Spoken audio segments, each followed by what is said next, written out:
You know, it wasn't easy growing up being ginger. No, it was not easy growing up as a little ginger lad, and not just because most people think we just grow out of the ground. It was not easy. I remember as a little young man, I remember my earliest memory, I must be like 8 years old. You know, I was about that age. I was a little lad, and I remember I was so excited on Christmas morning. I was so excited, so that I remember I ran downstairs. In my little dressing gown. I went into the front room, and the first thing I saw was hair dye in my stocking. So I've sort of tried to go through my life, not to just let being ginger, the only thing that defines me. I wanted to branch out. So I saw all different alternatives to who I could be as a person. First thing I did is I went to a mystic. I went to a psychic. And I said to the psychic, she held out my hand, a bit creepy. She held out my hand and took it, and I said to her, "What is my aura?" She said, "Tango." So, okay then, I can't rely on the mystical arts to define me. So what I'll do is I'll go with science. So I did one of those ancestry searches. Does anyone know what that is? Well, I'm going to explain it anyway. Ancestry search basically is you put in all of your information, your height, your age, your bank account, your mother's maiden name, all that stuff they want to know for some reason.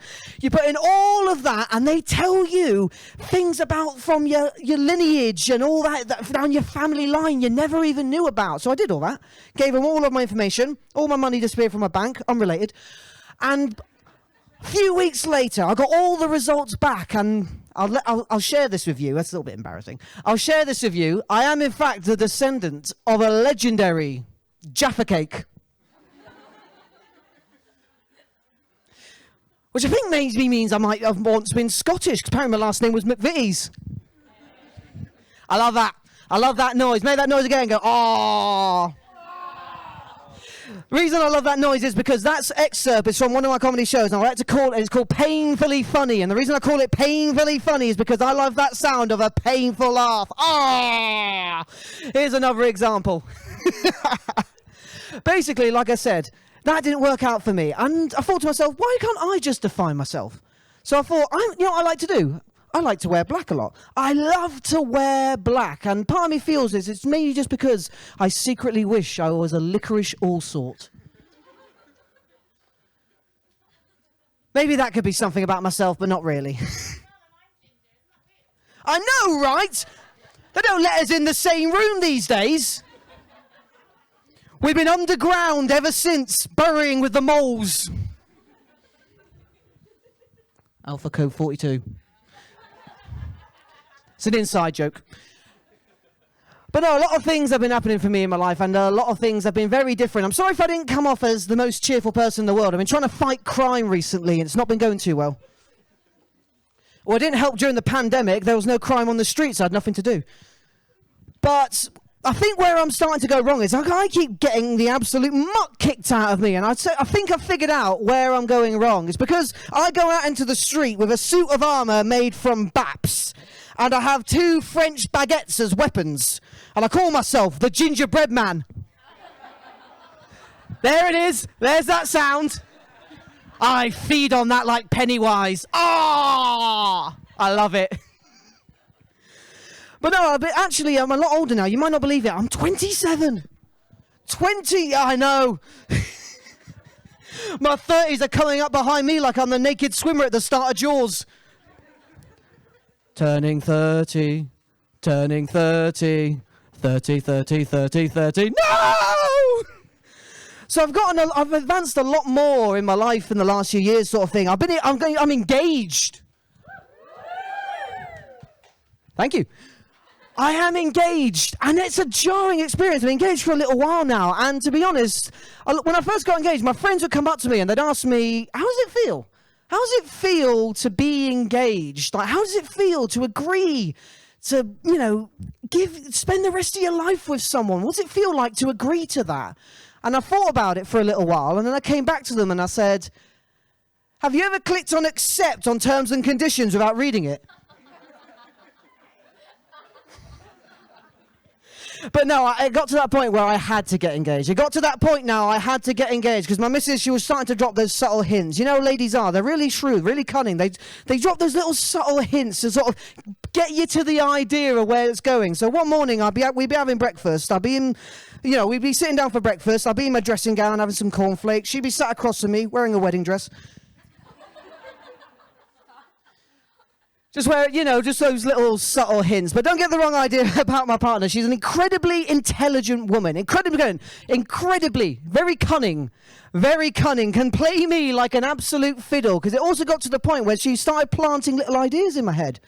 Little ideas in my head to make me think like proposing was my idea. So sometimes we'd just be lying in bed, scrolling through our phone, and I'd just be doing something. I don't know what I'm doing. Maybe I'm reading a book or I'm dead. Anyway, so you don't know where you are. But anyway, she just looked at me. Yeah, Dylan. Yeah? I'm just reading this interesting story here. Apparently, what's it say? Yeah, if you propose to your partner within 3 years, apparently your knob gets bigger. Can I see that story? Yeah, it's just here. So yeah, she plants that idea in my head. Basically, my partner incepted me. You know the movie Inception? She plants all those little ideas in your head and makes you want to get married. And don't get me wrong, I'm absolutely loving it. I only realised after I got engaged how when you begin planning a wedding, you only really learn how much you absolutely have no idea how to plan anything in your life. Through my life, my only real responsibility in a social setting has maybe been planning a gathering with a few mates. I had no idea the hornet's nest I was stepping into. My partner, however, she was like Morpheus in the Matrix. She was like, okay, the caterer's over there. We're getting ourselves sampled over there. We're going to take some florist ideas over there. Here are the pictures of the cakes. We're meeting with them next week. Here's the Paris Planter, and then there's me over there just playing Skyrim. Yeah, sounds great, love. Is it next week? Cool, I'll remember to wear clothes. That's how you feel. I felt like an absolute lemon there, sat right next to the sherbet. It was absolutely galling. And I tried to think of the best comparison of what it feels like to be the bloke when you're planning a wedding. And basically, do you remember when you were really little and you'd be playing like a two-player with your siblings on a video game, but their controller was unplugged? But no, I really am looking forward to being married, and a lot of things carrying on in our lives that because we've also been talking about kids. We've been talking about kids, and don't get me wrong, part of me, even though I said to you I'm 27, in my mind I'm still 21. So I'm thinking to myself, what the hell am I going to tell a kid?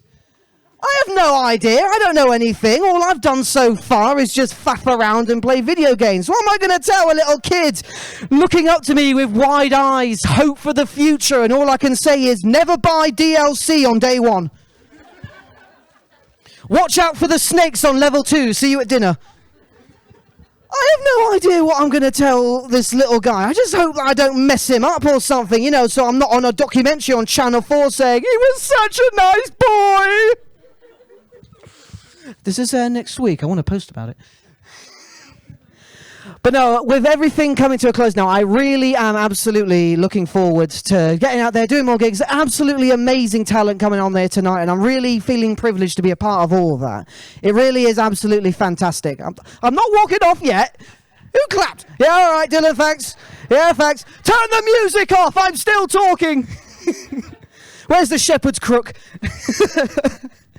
But no, it's actually been really amazing coming out tonight. I remember not too long ago, I was doing some gigs before the pandemic and all that, and I went, this is one gig, and it really went terrible. I'll tell you the story. I did this gig, and it went awful. I went out there, it was all just, awkward chuckles. It was all just sort of really forced laughs. This really reminds me of that. But no, seriously, it went really, really badly. And I remember I called my dad. Something goes wrong, you call your parents and all that. And I remember, for whatever reason, I called my dad.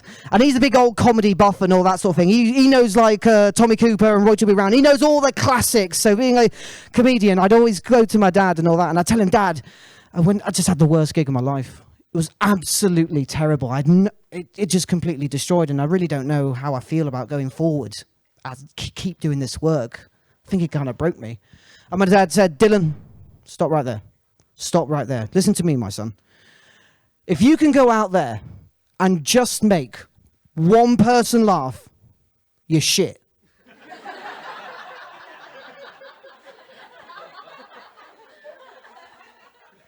Thank you very much. Enjoy the rest of your evening. I'm out of here.